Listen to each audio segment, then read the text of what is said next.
Top news as of November 25th, 2025. Here's a summary of today's major headlines across world, economy, finance, and technology. World.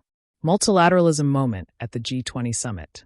The G20 achieved a notable breakthrough.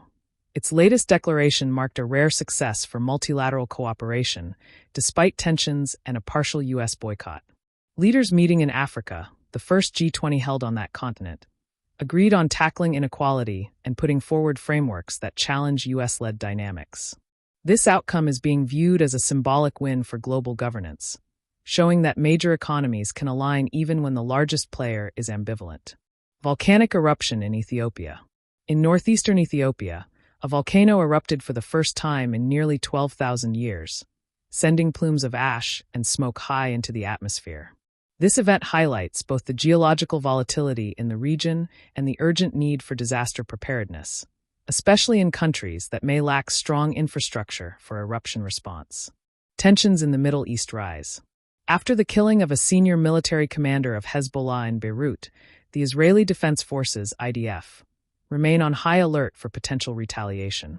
The incident adds new complexity to the broader regional conflict, increasing risks of escalation and spillover into Lebanon or beyond. Economy and finance.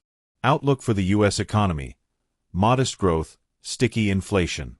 Economists forecast that the U.S. economy will grow slightly faster next year, but warn that employment gains may be sluggish and inflation will remain persistent. This suggests that while growth may continue, the economic environment won't be easy. Slower job growth and inflation above target imply policy challenges ahead. Trade and tariffs remain major issues.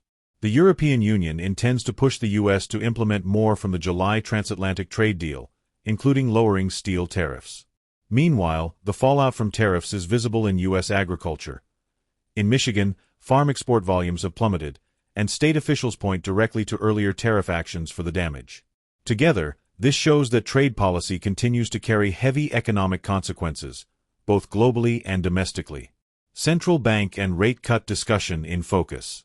Federal Reserve official Mary Daly, Fed president of San Francisco, stated she supports a rate cut in December, citing a vulnerable labor market.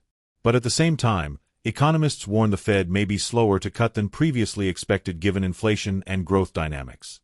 This tug-of-war means interest rate policy will remain a major market focus. Technology. Major update from Microsoft for Windows 11.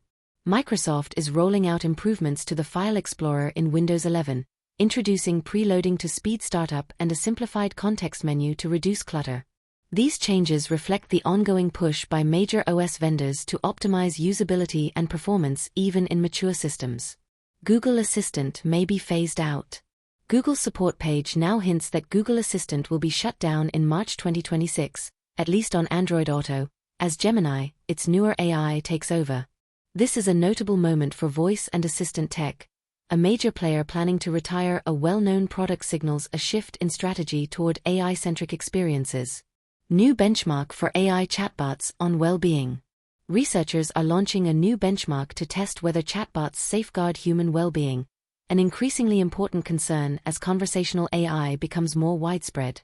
This underscores the growing ethical and safety dimension of AI, which is no longer just about capability but about responsibility.